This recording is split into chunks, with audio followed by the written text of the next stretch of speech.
अधिवेशन आज हामी गरिरहेका छौँ र यति बेला हामी यसको उद्घाटन सत्रमा सरिक भइरहेका छौँ। यस कार्यक्रममा सरिक हुनुभएका देशभरि नै विभिन्न ठाउँमा सरिक हुनुभएका सम्पूर्ण नेता कमरेडहरू र विभिन्न स्तरका पार्टी कमिटीका जिम्मेवार पदाधिकारी र सदस्य कमरेडहरू, जनप्रतिनिधि साथीहरू र तमाम कमरेडहरू,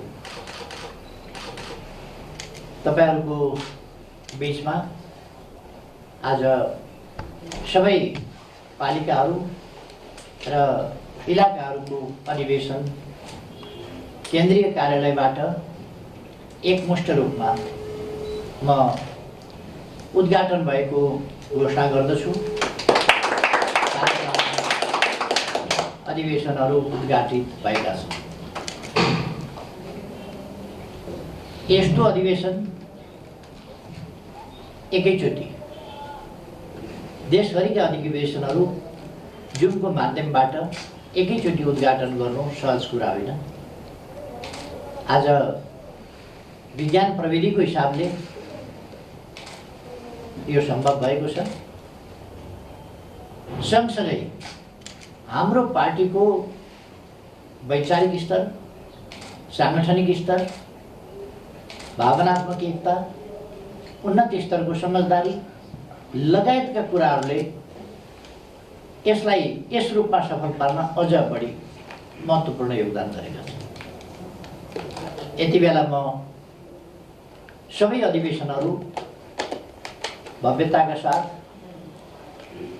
सफलतापूर्वक सुसम्पन्न हुन् भनेर हार्दिक शुभकामना व्यक्त गर्न चाहन्छु।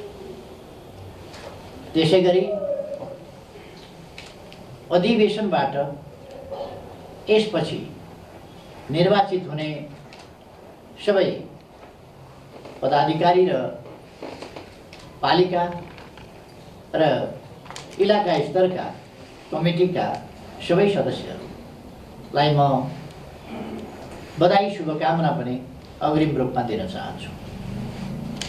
मैले विश्वास लिएको छु उहाँहरूको कार्यकाल अत्यन्तै सफल हुनेछ। सफल हुनै पर्दछ किनभने हाम्रो पार्टी आफ्नो काँधमा एउटा राष्ट्र निर्माणको अथवा राष्ट्र निर्माण जस्तो अत्यन्तै गहन जिम्मेवारी बोकेको पार्टी। आज अरू कुनै पनि पार्टीले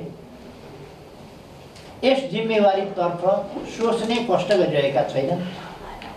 त्यो सोच्ने नीति या त्यसरी सोच्ने अभ्यास गरिरहेका छैनन्। बरु ससाना, साँगुरा, सीमित, तात्कालिक स्वार्थहरूको भुमरीमै रुमल लिइरहेका छन्। त्यस्तो अवस्थामा हाम्रो पार्टी एक्लैले संविधानको रक्षा गर्ने, हामीले प्राप्त गरेको संघीय लोकतान्त्रिक गणतन्त्रको रक्षा गर्ने, तिनको सही ढङ्गले कार्यान्वयन गर्ने र तिनलाई सफलतापूर्वक अगाडि बढाउने सुशासन र विकासको बाटोबाट समृद्धि हासिल गर्ने र देशलाई सामाजिक न्याय, शान्ति सुव्यवस्था र मानवीय मूल्यको मर्यादा समेतका आवश्यकताहरूलाई हासिल गरेर समृद्ध नेपाल, सुखी नेपाली निर्माण गर्ने यस उद्देश्यमा हाम्रो पार्टी लागिरहेको छ र हाम्रो पार्टी मात्रै यस उद्देश्यमा लागिरहेको छ। त्यसकारण हाम्रा पालिकाका अधिवेशनहरू र इलाकाका अधिवेशनहरू यिनले छानेको नेतृत्व सम्पूर्ण रूपमा सफल हुनुपर्दछ अनि मात्रै देश सफल हुन्छ। नेकपा एमाले अर्थात् नेकपा एमाले सफल हुनुपर्दछ अनि मात्रै देश सफल हुन्छ। किनभने आज संविधानको रक्षा गर्ने, लोकतन्त्रको रक्षा गर्ने अघि नै मैले भने एमाले बाहेक अर्को कुनै पार्टी छैन। विचारको हिसाबले अर्को पार्टी छैन, संगठनको हिसाबले अर्को पार्टी छैन, जनजागरणको एउटा अभियन्ताको हिसाबले अर्को पार्टी छैन। सबै समाजका सबै वर्ग, समुदाय, सबैको समग्र हित, राष्ट्रिय हित त्यो गर्ने, त्यसको प्रत्याभूति गर्ने अर्को पार्टी छैन।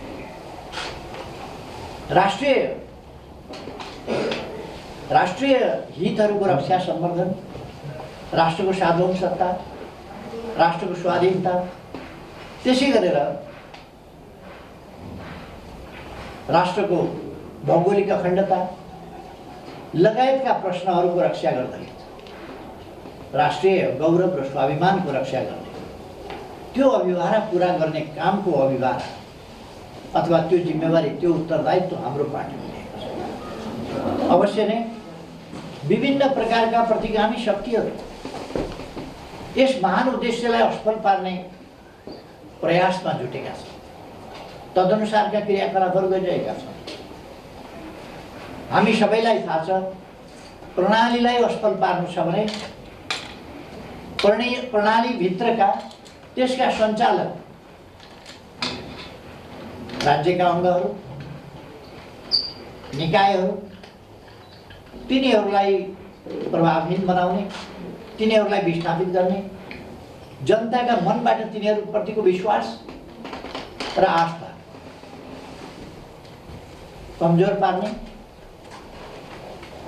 त्यस प्रकारका काम जसबाट लोकतन्त्र प्रक्रियासम्म ढङ्गले चल्न नसकोस्, त्यसका निम्ति राजनीतिक दलहरूलाई वैचारिक हिसाबले राष्ट्र र जनताका हितहरूका महान उद्देश्यबाट पृथक गरेर वैयक्तिक वा आफ्नो समूहगत वा गुटगत स्वार्थहरूमा केन्द्रित गर्ने भ्रष्टतातर्फ लिएर जाने, अथवा राजनीतिका महान जनसेवाको उद्देश्य, राष्ट्र सेवाको उद्देश्यबाट पृथक गरेर अन्य प्रकारका भ्रष्टतातर्फ राजनीतिलाई लाने, राजनीतिक दलहरूलाई लाने, यस प्रकारका प्रयासहरू हुन्छ। त्यस्ता प्रयासहरूबाट हामी जोगिनु पर्दछ, हाम्रो पार्टी जोगिनु पर्दछ। त्यसर्थ हाम्रा आधारभूत तहका सङ्गठनहरू, जस्तो अस्ति हामीले 3 दिन अघि 6 गते मात्रै वडा तह र शाखा तहका अधिवेशनहरू केही प्राकृतिक विपत्तिले स्थगित गर्न बाध्य बनाएका ठाउँहरू बाहेक आम रूपमा एकै दिन, यो नेपालको इतिहासमा अनौठो कुरा हो। एउटा राजनीतिक पार्टीले 6000 भन्दा बढी वडाहरूको र शाखाहरूको देशव्यापी रूपमा एकैचोटि अधिवेशन भव्यताका साथ सम्पन्न गर्नु सहज कुरा हो, तर हामीले गर्यौँ। हाम्रो पार्टीले मात्रै यस्तो गर्न सक्छ। मैले अस्ति पनि भनेको थिएँ, आज पनि म भनिरहेको छु, हाम्रो पार्टीले मात्रै यी कामहरू गर्न सक्दछ। यी सबै पालिकाहरू र इलाकाहरूमा हामी एकैचोटि अधिवेशन गर्दैछौँ। यी जनस्तरमा, पालिका स्तरमा, वडा स्तरमा, शाखा स्तरमा, इलाका स्तरमा, तल्लो तहमा, आधारभूत तहमा जनताका बीचमा रहेर काम गर्ने कमिटीहरू, सङ्गठनहरू, यिनीहरूले प्रत्यक्ष रूपमा जनतासँग सम्पर्क गर्ने, जनताका विकास निर्माणका आकाङ्क्षाहरू पुरा गर्ने, जनताका सुख दुःखका अनेक प्रश्नहरूलाई सम्बोधन गर्ने, अप्ठ्यारा परिस्थिति र अवस्थाहरूमा जनताका साथमा रहेर ती अप्ठ्याराहरू र कठिनाइहरूको समाधान दिन जनतालाई सहयोग पुर्याउने जस्ता कामहरू गर्नुपर्छ। जनतालाई सचेत गराउने वास्तवमा वडा कमिटीहरू र शाखा कमिटीहरू नै हो।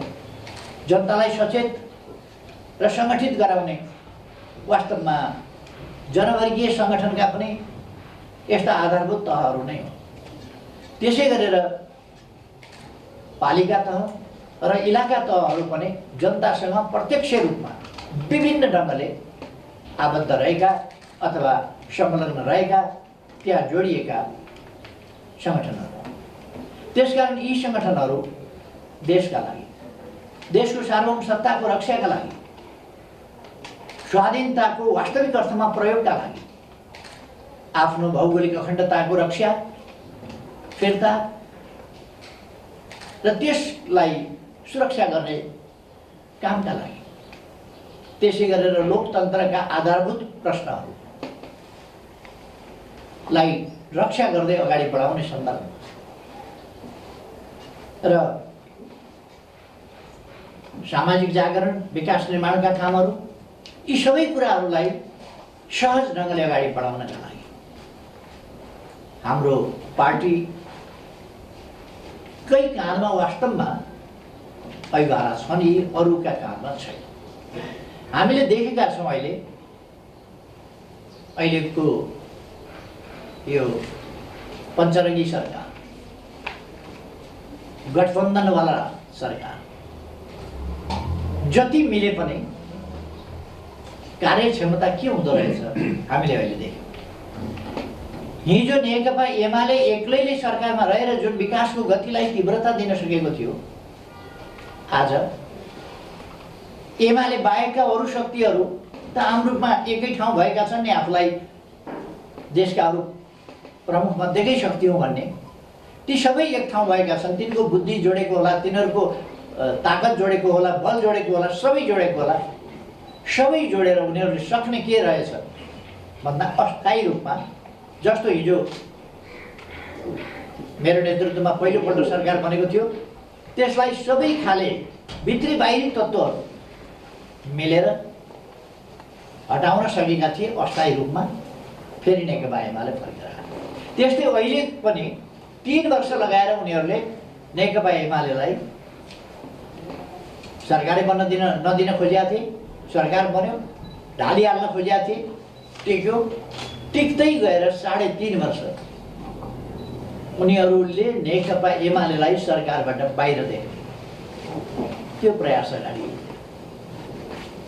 बढाउँदा नेकपा एमालेको भूमिका अहिले प्रतिपक्षमा पार्न सफल भएका छन्। अस्थायी रूपमा केही समयका लागि परमादेशबाट, जनादेशबाट होइन र जनादेशबाट सक्दैन। मैले राज्यका अङ्ग र निकायहरू मर्यादित हुनुपर्छ, शक्ति पृथकीकरणको सिद्धान्त अनुसार चल्नुपर्छ, आफ्नो आफ्नो जिम्मेवारीको भूमिका लोकतन्त्रको लागि, संविधानको रक्षाका लागि, संविधानको कार्यान्वयनका लागि, संविधानको सही प्रयोग र सम्मानित अदालतले हेर्ने भनेको संविधानको सही प्रयोग भइरहेको छ कि छैन त्यसको समुचित व्याख्या गर्ने हो। संविधानमै नभएका कुरा, दुनियाँमै कहीँ नभएको कुरा, दुनियाँको संविधानमा नभएको कुरा, सरकार बनाउने र हटाउने जस्ता कुरा पाकिस्तानी शैलीमा परमादेशबाट हुन थालेपछि लोकतन्त्र के हुन्छ? आज सर्वोच्च अदालतमा आफै देखिएको छ तमासा। श्रीमान न्यायाधीशहरू, उहाँहरू आफै कसले के गरेको थियो अलिकति उधिन्न थाल्नु भएको छ र उधिँदै जाँदा निक्लिँदै जान थालेका छन् कुराहरू। परमादेश त एकजनाले होइन 5 जनाले गर्नुभएको थियो होला। 5 जनाले परमादेश गर्नुभएको थियो भने एकजनासँग किन राजीनामा गर्नुहुन्छ श्रीमानज्यूहरू? 5 जनाले परमादेश गरेर यो हालतमा देश पुर्याउनु भएको छ त 5 जनाले राजीनामा गरे उपयुक्त होइन र? सर्वसम्मतिको तपाईहरुको निर्णयको यस्तो सुगन्ध दुर्गन्ध के फैलिएको छ म भन्न चाहन्छु। यस हिसाबको सर्वोच्च अदालतको मानमर्दन यहाँहरूले गरिरहनुहुन्छ। यो न्यायाधीश राख्नुहुन्छ, यो न्यायाधीश राख्नुहुन्न, यो न्यायाधीश राखे आफू नबस्ने, बस्छु भन्नेलाई हटाइने, बस्दिन भनेर छोडेकालाई राखिने, बारले इजलास गठन गर्ने, अधिवक्ताले इजलास गठन गर्ने जस्ता खालका अभ्यासहरू। म कानुन व्यवसायी होइन, कानुन व्यवसायी नभएको हुनाले कानुन व्यवसाय गर्नेले त कानुन त बुझ्नुपर्ने हो जस्तो लाग्छ, संविधान त देख्नुपर्ने हो जस्तो लाग्छ। संविधानमा हुँदै नभएको राष्ट्रपतिका अधिकारहरूमाथि दावा बोलेर 24 घण्टाभित्र, यति घण्टामा, यति बजेभित्र यस्तो ढङ्गले राष्ट्रपतिलाई परमादेश जारी गर्ने तपाईँहरू अहिले मुलुक खोलाखोल गर्दै हुनुहुन्छ। मलाई चिन्ता कुन पक्ष हार्यो कुन पक्ष जित्यो भन्ने कुरा होइन, मेरो चिन्ता लोकतन्त्र जित्नु पर्दछ, हाम्रो न्याय प्रणाली स्वच्छ पारदर्शी हुनुपर्दछ र न्यायप्रति, हाम्रो न्यायिक संस्थाप्रति, न्याय निरूपणप्रति, न्यायिक निकायहरूप्रति आम जनताको आशा भरोसा विश्वास हुनुपर्दछ कि अन्त पाइन न्याय भने अदालत गएपछि न्याय पाउँछु भन्ने विश्वास हुनुपर्दछ। आज के त्यो विश्वासको स्थिति छ? जनतालाई मर्का परेका मुद्दाहरू त यथावत पेन्डिङमै छन् वर्षौँदै, तर नकली मुद्दाहरू अनेक खडा गरेर राजनीतिको थलो बनाउने खालका कुराहरू चाहिँ बडो तदारुकताका साथ भइराखेको छ। यतापट्टि म किन मात्रै अहिले मैले सन्दर्भ किन उठ्यो भने हामीले लोकतन्त्रको रक्षा गर्नु छ। लोकतन्त्र यत्तिकै आएको होइन, कुनै फैसलाबाट लोकतन्त्र आएको होइन, धेरै दशक लामो बलिदानपूर्ण सङ्घर्षबाट लोकतन्त्र आयो र लोकतन्त्रको सुरक्षा सर्वाधिक महत्त्वको विषय छ यति बेला। त्यसका लागि संविधानको रक्षा यति बेला सर्वाधिक महत्त्वको विषय छ, किनभने लोकतन्त्रै भएन भने त हामी, लोकतान्त्रिक प्रणाली नै भएन भने हामी जनतालाई सार्वभौम सत्ता सम्पन्न नागरिकको रूपमा जनता अगाडि बढ्न सक्दैन लोकतन्त्र भएन भने। र लोकतन्त्रको रक्षा गर्ने लोकतान्त्रिक संविधान जो हामीले जारी गरेका छौँ त्यस्तो संविधान भएन भने, त्यसकारण हाम्रो चिन्ता यस कुरामा हो। र म आग्रह गर्न चाहन्छु अदालतलाई मर्यादित बनाऊ, निर्विवाद बनाऊ, जनताको विश्वासको केन्द्र बनाऊ, विवादको एउटा थलो, तमासाको थलो अदालतलाई बन्न नदिऊ, मेरो आग्रह छ। अब यस्ता कुरामा पनि हामीले रुचि राख्नुपर्ने भएको छ, किनभने हामीले आफ्नो जिन्दगी अनेक जोखिम, अनेक कठिनाई, अनेक कष्ट, अनेक सङ्घर्षहरूबाट पार गरेर नै हालेका छौँ। हामीले यस लोकतन्त्र प्राप्त गर्नका लागि हामीले अनेक बलिदान गरेका छौँ। हामीले यो लोकतन्त्र बिना मूल्य पाएको होइन र यो लोकतन्त्रको व्याख्या हामी एउटा आफ्नो अफिसियल कार्यको रूपमा होइन, जीवनको आदर्शको रूपमा हामीले जुन लोकतन्त्र मानेका छौँ त्यस हैसियतमा हामी लोकतन्त्रको व्याख्या गरिरहेका छौँ। हाम्रो पार्टीले यस्ता कुराहरूमा जागरुक हुनु परेको छ। राज्यका सबै अङ्गहरूको भूमिका प्रभावकारी हुनुपर्छ। यता व्यवस्थापिका संसदको निष्पक्ष ढङ्गले नेतृत्व गर्नुपर्ने, सबैको साझा व्यक्तित्व हुनुपर्ने सभामुख नाङ्गो ढङ्गले एमालेका विरुद्ध षड्यन्त्रमा सरिक हुनुहुन्छ र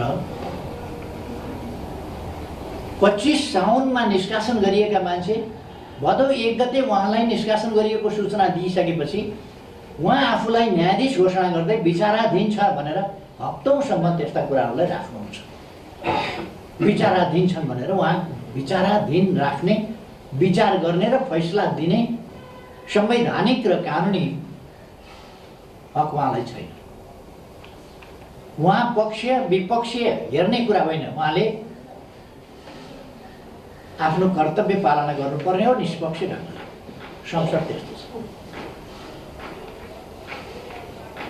एकजना मान्छे उठेर अवरोध गरेँ मैले संसद, म चल्न दिन्न भन्यो भने उहाँ 2 मिनेट नफर्किकन संसद स्थगित गर्नुहुन्थ्यो। अहिले देशको सबभन्दा ठुलो पार्टी, प्रमुख प्रतिपक्ष, उसले आफ्नो असन्तुष्टि, आफ्नो विरोध जनाइरहेको छ, वेल घेरिरहेको छ, तर पनि उहाँ कार्यक्रम चलाउनुहुन्छ। संसद यस्तो अवस्थामा छ। संसदमा हिजो जारी गरिएको देश र जनताका हितका पक्षको सन्तुलित बजेट अल्टर गरिन्छ, फेरबदल गरिन्छ, कार्यक्रमहरू क्यान्सल गरिन्छ, रद्द गरिन्छ। विकास निर्माणका कार्यक्रम संसद त्यसरी असफल भइरहेको छ। नागरिकका सन्तानले नागरिकता पाएन। 3 वर्षदेखि संसदमा विधेयक लड्किएको छ। न विधेयक पास हुन्छ, न पास नभएकै हुनाले सरकारले संसद नभएका बेला, प्रतिनिधि सभा विघटन भएका बेला हामीले अध्यादेश ल्याएर भए पनि नागरिकका छोराछोरीले पढ्न पाएका छैनन्, जागिर खान पाएका छैनन्, विदेशमा पढ्न पाएका छैनन्, विदेश जान पाएका छैनन्, पासपोर्ट बनाउन पाएका छैनन्। त्यस्तो अवस्थामा उनीहरूलाई नागरिकता प्राप्त गर्ने, नागरिकका हकको अधिकार, नागरिकका सन्तानको हक हो, अधिकार हो, त्यस कुरालाई हामीले प्रत्याभूत गर्नका निम्ति अध्यादेश जारी गर्यौँ। त्यसलाई पनि खारिज गर्ने र संसदमा भइरहेको अध्यादेश पनि नल्याउने, के अरे विधेयक पनि पारित नगर्ने, त्यसरी असफल भएको छ। सरकार त सम्पूर्ण रूपमा असफल भएको छ। अब राज्यका 3 हुन्, व्यवस्थापिका संसद अशक्त भइरहेको छ, असफल भएको छ। त्यसको नेतृत्व यस्तो विवादास्पद छ। विवादमा परेकोले राजीनामा दिनुपर्छ भनेर अन्त भन्दै हिँडेका छन् 3 मान्छेहरू। विवादमा परेको आफ्नै मान्छे, उहाँहरूको आफ्नै किन भन्नु पर्यो भने उहाँ त निष्पक्ष त हुन सक्नु भएन। अरूको निष्कासनको पत्र तुरुन्त ढोकैबाट मागेर टाँस्ने, नेकपा एमालेको निष्कासनको पत्र विचाराधीन राखेर निर्वाचन आयोगलाई नेकपा एमालेका विरुद्धका गतिविधि गर्नका लागि सजिलो बनाइदिने, त्यो काममा त सभामुख संलग्न हुनु। व्यवस्थापिका प्रभावकारी ढङ्गले अगाडि बढ्न सकेन, निष्प्रभावी भयो र पक्षपातपूर्ण, त्यसको नेतृत्व नै ठिक भएन। यस्तो विडम्बनाको स्थिति छ। नेतृत्व ठिक भएन भने त्यसलाई फेर्ने, त्यहाँको गणित यस्तो विवेक शून्य तरिकाले चलिराखेको छ, जसले गर्दा त्यो गणितको दुरुपयोग भइराखेको छ। 4 वर्ष अगाडि भएको निर्वाचन, त्यस निर्वाचनले जुन गणित दिएको थियो जे कामका लागि, त्यो छताछुल्ल भएको छ, बिग्रिएको छ। त्यसकारण अहिले जनताको अवस्था के छ हामीले त्यो बुझ्न जान चाहेका थियौँ जनताका बिचमा ताजा जनादेशका लागि। त्यसलाई रोक्ने काम हो। ताजा जनादेश रोक्ने भनेको एकछिन हत्केलाले सूर्यलाई छेके जस्तै हो। फेरि त जनादेशमा जानु पर्ला। म आज यस पालिका र इलाका अधिवेशनमा सरिक भइरहनुभएका देशभरिका तमाम कार्यकर्ता कमरेडहरूलाई भन्न चाहन्छु, अब हामी चुनावतर्फ जाँदैछौँ। 3 तहका चुनावतर्फ, मिति कुन हुने हो त्यो आफ्नो ठाउँमा छ, छोड्ने। जहिले होला चुनाव, हामी चुनावतर्फ जाँदैछौँ र चुनावमा हामीले देश बिग्रिन नदिने गरी, संविधानको रक्षा हुने गरी, लोकतन्त्रको रक्षा हुने गरी, विकास निर्माणको गति जो अवरुद्ध गरिएको छ त्यसलाई फेरि अगाडि बढाउने गरी डिरेल गरेको राजनीति, डिट्र्याक्ट गरेको लोकतान्त्रिक प्रक्रिया, त्यसलाई ठिक ठाउँमा ल्याउने गरी हामीले आगामी निर्वाचनहरूमा परिणाम प्राप्त गर्नुपर्छ। त्यसका निम्ति तयारीमा जुट्न म आग्रह गर्न चाहन्छु। हाम्रो पार्टीलाई कमजोर पार्न आन्तरिक घुसपैठदेखि आन्तरिक रूपमा अनेक प्रकारका खेलहरू हुनेदेखि र आन्तरिक रूपमा मिर्जाफर र मिर कासिमहरू उत्पादन गर्ने कुरादेखि यस्ता अनेक खेलहरू भए। आन्तरिक रूपमै पार्टी विरोधी विभिन्न प्रकारका व्यक्ति र तत्त्वहरू सिर्जना गर्ने र जो सुसुप्त थिए तिनलाई सक्रिय बनाउने र पार्टीलाई चोइट्याउनेसम्मका प्रयासहरू भए नै, कामहरू भए नै। र एउटा त नेकपा एमालेको जमाना सिद्धियो, एमाले सिद्धियो।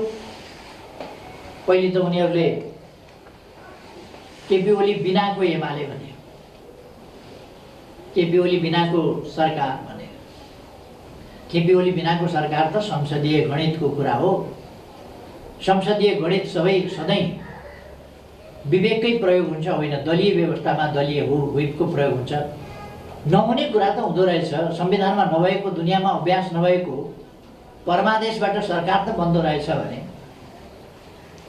दलीय व्यवस्थामा दलहरूको आदेश चल्नु ठिकै हो। अदालतले नै फैसला गरिदिएको छ। अरू पार्टीहरूले आदेश जारी गरेका छन्, निर्देश जारी गरेका छन्, व्हिप जारी गरेका छन्। हाम्रो पार्टीलाई ताकेर महाभियोगमा पनि अचम्मको फैसला छ। महाभियोगको कुरो कहाँबाट उठ्यो त्यस बेला? महाभियोगमा समेत पनि लाग्दैन, यसमा पनि लाग्दैन। कुनै फ्लोर क्रस गर्दा व्हिप जारी गर्न पाइँदैन, व्हिप लगाउन पाइँदैन, कुनै कारबाही गर्न पाइँदैन। पार्टीले आफ्ना कार्यकर्तालाई अनुशासनमा राख्न पाइँदैन भन्ने फैसला पनि हामीले बिहोरेका छौँ। ती फैसलाहरू विवादास्पद भनेर आज श्रीमानजीहरू भन्न थाल्नुभएको छ। उहाँहरूले गरेका फैसला विवादास्पद रहेछन्। उहाँहरूले गरेका फैसलाभित्र दूषितता मिसिएको रहेछ उहाँहरू भन्दै हुनुहुन्छ। दूषितता मिसियो उहाँहरू भन्दै हुनुहुन्छ। दूषित फैसला रहेछ उहाँहरू भन्दै हुनुहुन्छ।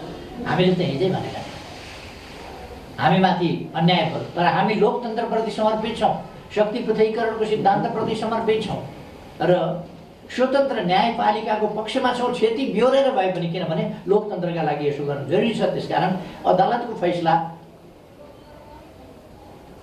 हाम्रा विरुद्ध भए पनि, संविधान विपरीत भए पनि हामी मान्छौँ भनेर हामीले स्वीकार गरेका थियौँ र कार्यान्वयन गरेका थियौँ। आज अदालतभित्रैबाट त्यो दूषित फैसला थियो भनेर उहाँहरू आफै भनिरहनु भएको छ। र राजीनामा गर्नुहोस्, होइन भने महाभियोग भन्ने कोही, लो आइज भनेर पाखुरा सुर्किने कोही, यस्तो खालको स्थिति देखा परिरहेको छ। यो सबै बिहोर्दाखेरि पनि हामीले लोकतन्त्रको रक्षा, त्यसको मूल्यमा हामीले एउटा जिम्मेवार भूमिकामा आफूलाई प्रस्तुत गर्यौँ र हामी फेरि पनि जिम्मेवार भूमिकामै रहन्छौँ, जिम्मेवार भूमिकामै आफूलाई प्रस्तुत गर्छौँ र हाम्रो देशप्रतिको जिम्मेवारी, कर्तव्य यो पालना गर्न हामी भोलिन्टरीली बलिदान, सङ्घर्ष, यातना यिनको बाटोबाट अगाडि बढिरहेका छौँ। आज पनि हाम्रो त एउटा समर्थकसम्मले पनि पीडा र यातना बिहोर्नु परेको छ। राज्यको कानुन गलत ढङ्गले दुरुपयोग गरिएको छ। हिजोका फैसलाहरू स्पष्टीकरण सोधेर उपयुक्त नभएका व्यक्तिहरूलाई हटाउँदा भोलिपल्ट पुनर्स्थापित हुन्थ्यो। आज पुरै फडनी गरिएको छ, आतंक मचाइएको छ, तत्काल राजदूत फिर्ता गरिएको छ।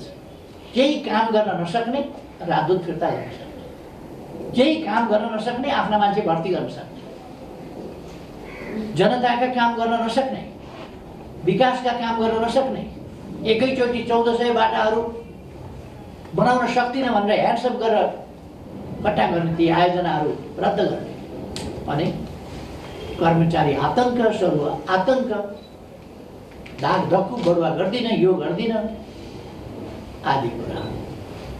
यी त चालु छन्। यस्तो अवस्थामा यो सबै कुरालाई ठिक ठाउँमा ल्याउनु पर्ने अभिभावक हाम्रो पार्टीको काममा छ, जसका आधारभूत तहमा अस्ति 6 गते अधिवेशन भए, आज फेरि 9 गते अधिवेशन भइरहेको छ।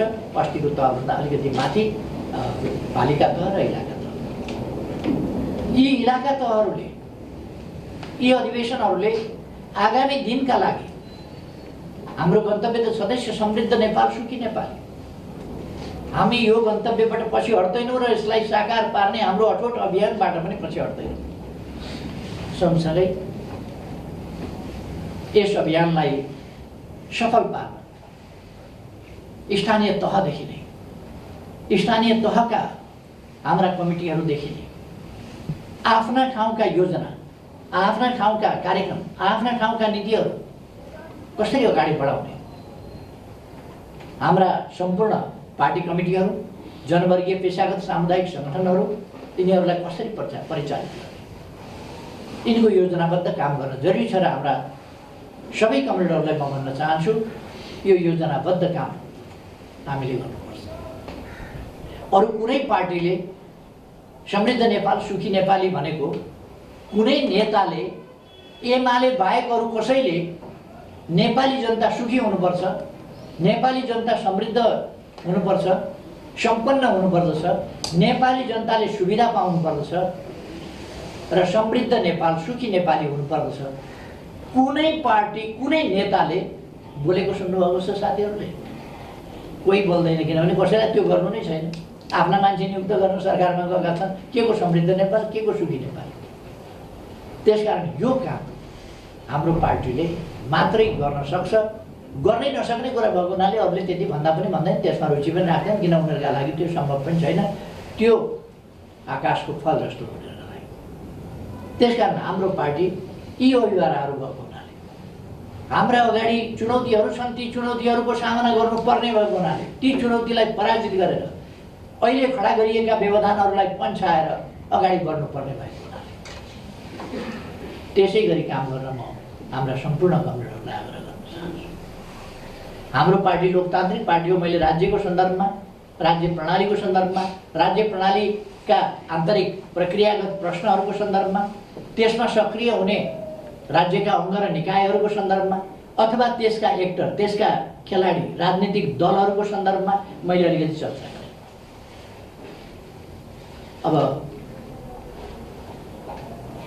सँगसँगै हामीले यी एक्टरहरू, यी पक्षहरू सँगै सामाजिक जागरणको कुरा यो समेत गर्न हामीले हाम्रो पार्टीलाई नमुना लोकतान्त्रिक पार्टीको रूपमा, आन्तरिक लोकतन्त्र भरपुर भएको पार्टीको रूपमा अगाडि बढाउनु पर्छ। आन्तरिक लोकतन्त्र भनेको यो भ्रम राख्नु हुँदैन हामीले कि नचाहिने बहस गर्नु, आन्तरिक कुराहरूलाई बाहिर लगेर छताछुल्ल पार्नु, पार्टीको प्रभाव, प्रतिष्ठा, मर्यादालाई गिराउने गरी अभिव्यक्ति दिनु, आफ्ना स्वार्थलाई, संकीर्ण स्वार्थलाई केन्द्र भागमा राखेर पार्टीको महत्त्व, पार्टीको गरिमा र पार्टीको प्रतिष्ठामाथि आघात पुग्ने गरी निरर्थक कुराहरू बाहिर सम्प्रेषण गर्नु, यो लोकतन्त्र होइन, यो अराजकता हो। त्यस्तो कुरा गरिनु भनेको अराजकता हुन्छ, त्यो अनुशासनहीनता हुन्छ। मैले विश्वास लिएको छु आन्तरिक रूपमा हाम्रा कमरेडहरूले लोकतान्त्रिक अभ्यास पूर्ण रूपमा गर्नुहुनेछ र आन्तरिक रूपमा लोकतन्त्रको अभ्यास पूर्ण रूपमा गर्ने, तर पार्टीको प्रतिष्ठामा हमला हुने गरी, आँच पुग्ने गरी अनावश्यक, अनुचित र झुटा कुराहरू बाहिरतिर सम्प्रेषण गरेर जग हसाइका कामहरू गर्न हुँदैन। हाम्रो पार्टीमा निकै लामो समयदेखि अनुशासनहीन अराजक तत्त्वहरू सक्रिय रहे र पार्टीका आन्तरिक भन्ने कुरा केही पनि रहेनन्। आन्तरिक लोकतन्त्रभन्दा बाहिर छाडातन्त्र, छारष्टतन्त्र, त्यो चाहिँ केही व्यक्तिहरूले लगातार गरेर पार्टीको प्रभाव, प्रतिष्ठा घटाउन, सरकारले गरेका काम उज्यालमा पार्न, सरकारले गरेका कामलाई जनताका बीचमा पुग्न नदिन, यस्ता खालका प्रयासहरू भए र हामी के गरिरहेका छौँ र के गर्न चाहिरहेका छौँ भन्ने कुरा पनि समुचित ढङ्गले जान नदिने प्रयासहरू भए। अहिले अनुशासनहीन अराजक तत्त्वहरू बाहिर गएपछि पार्टीमा एउटा नयाँ परिस्थिति आएको छ, अनुकूल परिस्थिति बनेको छ र एउटा स्तरीय लोकतान्त्रिक अभ्यासको परिस्थिति बनेको छ। म साथीहरूलाई आन्तरिक लोकतन्त्रको भरपुर उपयोग गर्न र त्यसको विकृत रूपतर्फ अथवा लोकतन्त्रका नाममा अराजकता, अनुशासनहीनता, गैर जिम्मेवार प्रवृत्ति जस्ता कुराहरू हुनु हुँदैन भन्ने कुराप्रति म सजग गराउन चाहन्छु। कसैले त्यस्तो गर्छ भने त्यस कुरोलाई सबै साथीहरूले त्यस्ता कुरालाई आलोचना गर्नुपर्छ र पार्टीका लागि त्यस्ता कुराहरू सह्य नहुने कुरा पनि म साथीहरूलाई भन्न चाहन्छु। हाम्रो पार्टी आन्तरिक जीवनमा पूर्ण रूपमा लोकतान्त्रिक अभ्यास गर्दछ। हामी प्रतिस्पर्धामा विश्वास गर्छौँ। आन्तरिक रूपमा पनि प्रतिस्पर्धा हुन सक्छ। प्रतिस्पर्धा होस्, सुस्थ प्रतिस्पर्धा होस्, तर हरेक ठाउँमा प्रतिस्पर्धा नै गर्नुपर्छ। हाम्रो प्रतिस्पर्धा चुनाव बाक्सा थाप्ने बाहेक मूल्याङ्कनको परिपाटी नै हुँदैन अथवा सही मूल्याङ्कन हामी गर्न सक्दैनौँ, समझदारी राख्न सक्दैनौँ। एउटा साथीको नेतृत्वमा एउटा टिमको नेतृत्वमा कमिटी, यी कुराहरू मूल्याङ्कनको आधारमा गर्न सक्दैनौँ, समझदारी पूर्ण ढङ्गले सहमतिका साथ गर्न सक्दैनौँ भन्ने होइन र समझदारी सहमतिका साथ अगाडि बढ्ने कुरा वास्तवमा लोकतन्त्रको उन्नत स्तरको अभ्यास हो। त्यसकारण यति बेला देशको माग चाहिँ के छ? हाम्रो बिचमा उन्नत स्तरको समझदारी होस्, हाम्रो बिचमा एकता होस्, त्यो एकता जनताले देख्न पाऊँ र जनता खुसी होस्। जनतामा एमाले एकताबद्ध भएर अगाडि बढेको छ, हाम्रा समस्या, हाम्रा मागहरूलाई पुरा गर्नका लागि भन्ने जनताले अनुभूत गर्न सकोस्, त्यो अहिलेको समयको माग हो। यति बेला देशको माग। हाम्रा विरोधीहरू, हाम्रो महाधिवेशन हुन्छ, 6345 प्रतिनिधिहरू एक ठाउँ जम्मा हुन्छन्। अत्यन्त समझदारीपूर्ण ढङ्गले, सर्वसम्म ढङ्गले, भव्यताका साथ महाधिवेशन सम्पन्न हुन्छ। व्यवस्थापनमा कहीँ खोट लगाउने ठाउँ छैन, कुनै खोट लगाउने ठाउँ छैन। त्यस्तो भएपछि किन विवाद भएन भनेर कराउँछ।